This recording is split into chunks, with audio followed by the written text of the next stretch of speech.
இன்னைக்கு புரட்டாசி டே 7 நம்ம வீட்டில் என்ன சமையல்னு பார்க்கலாமா? தக்காளி சாதமும் வெண்டைக்காய் ஃப்ரையும் தான் வந்து பண்ணலான்னு பிளான் பண்ணியிருந்தேன்.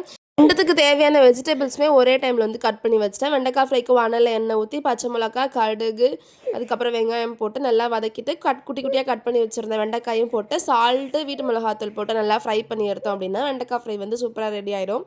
தக்காளி சாதத்துக்கு குக்கரில் எண்ணெய், பட்டை, லவங்கம், 2 பச்சை மிளகா, 3 குட்டி சைஸ் வெங்காயம் போட்டு நல்லா வந்து ஃப்ரை பண்ணி எடுத்துட்டு இந்த ஸ்டேஜில் இஞ்சி பூண்டு பேஸ்ட்டும் 3 பெரிய சைஸ் தக்காளியும் போட்டு உப்பு, அதுக்கப்புறம் வீட்டு குழம்பு மிளகாத்தூள் தான் வந்து போடணும். மற்ற மசாலாலாம் போட்டால் இது வந்து பிளைன் பிரியாணியாக கன்வெர்ட் ஆகிடும்ல, அதனால இந்த டம்ளரால் 1 டம்ளர் ரைஸ் வந்து எடுத்துக்கிறேன். அதில் 2 டம்ளர் தண்ணி ஊற்றிட்டு அரிசி போட்டு குக்கரில் 3 விசில் விட்டு எடுத்தோம் அப்படின்னா தக்காளி சாதம் வந்து சூப்பராக வந்து ரெடி ஆயிடும். இதுக்கு காரம் மெயினாக கொடுக்கறது வந்து பச்சை மிளகாவும் குழம்பு மிளகாத்தூள் மட்டும்தான் வந்து போடணும். மற்ற மசாலாலாம் எதுவும் போடக்கூடாது. ஹஸ்பண்டும் வந்தாங்களா, அவங்களுக்கும் தக்காளி சாதமும் வெண்டைக்காய் ஃப்ரையும் வந்து வச்சு கொடுத்தேன். உண்மையாகவே நல்லா இருக்குமா, புதுசாக டிஃப்ரெண்ட்டாக ட்ரை பண்ணியிருக்கியா, நல்லா இருக்கு அப்படின்னு வந்து சொல்லியிருந்தாங்க.